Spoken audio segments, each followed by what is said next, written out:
been doing it for about 10 years now, and it's gradually built up. We did have a 3-day event once, but that was quite complex. We've decided just to stick with the 1 day because we get a better crowd and it's more focused.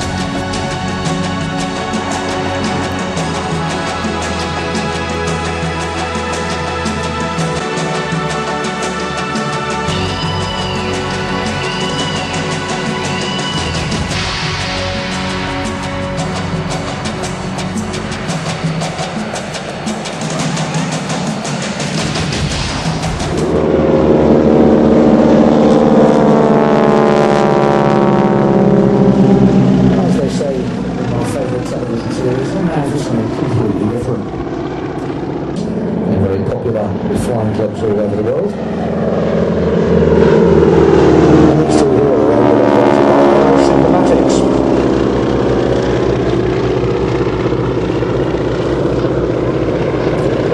Aero Superbatics, an old First World War airfield, so very apt indeed that biplanes are still operating from there. It's harking back to the golden age of aviation, the old flying circuses of the 1920s and 30s, because not only do we have Martin Carrington and Dave Barrell flying the two aircraft, strapped to the top wing, our two young ladies, acrobatics with aerobatics, and upright at the moment. They can actually roll themselves through 360 degrees in that rig. They actually wanted to take part in air shows because they realised that one of the places that people need an awful lot of skincare, sun cream, that sort of thing, is indeed when they're standing looking up, hopefully into the sun. Took over the sponsorship of the team beginning of last year. It really is, it's going to really slow the aeroplane down and affect the performance. You can see here the two girls now lying on their sides in the swivelling rigs. Pulling up in echelon for a thing they call the Humpty Bump. Pull up and push over.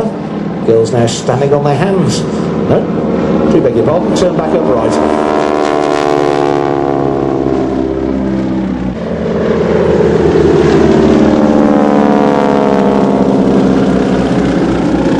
Very good step down formation there for the two wing walkers actually holding hands in flight and forming a human bridge between the two aircraft, the lead aircraft upside down, right, the number 2 aircraft the right way up, as you're about to see here.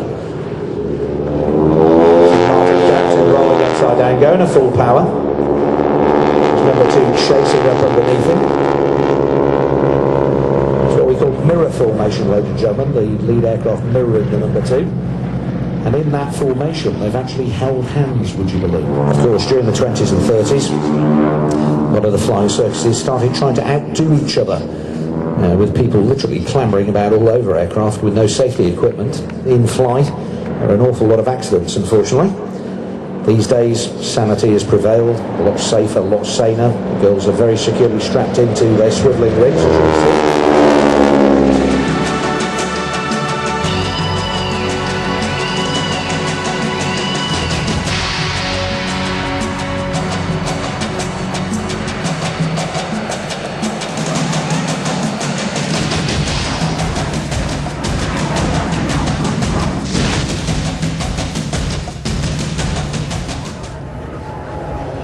Hunter served in one last mark with the Royal Air Force, the FGA 9.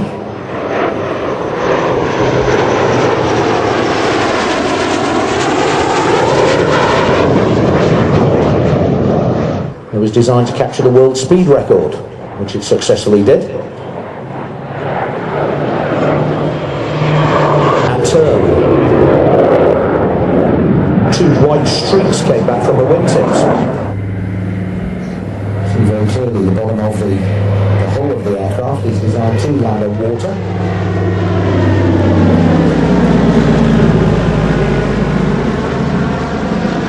In its military role, capable of carrying 4 1,000-pound depth charges, 2 under each wing, with which to attack enemy submarines. Also quite heavily armed. The nose on the military Catalina had a nose turret and a single 303 machine gun. And there's the first of his surprises. To land on the water, you need stability with that great big long wing, and that's how you do it. A pair of outrigger floats, retractable from the wingtips. And that gives you a nice stable aeroplane on the water. That was the only undercarriage they had. They were only capable of landing on water. If you want to work on the aeroplane, you had to attach by bolting them on a set of wheels and dragging it up a slipway in the same way you would a boat.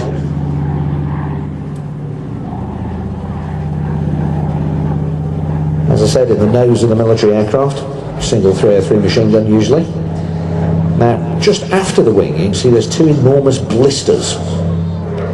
Those also had a single 303 machine gun handheld in, or a 50 cal in the American version.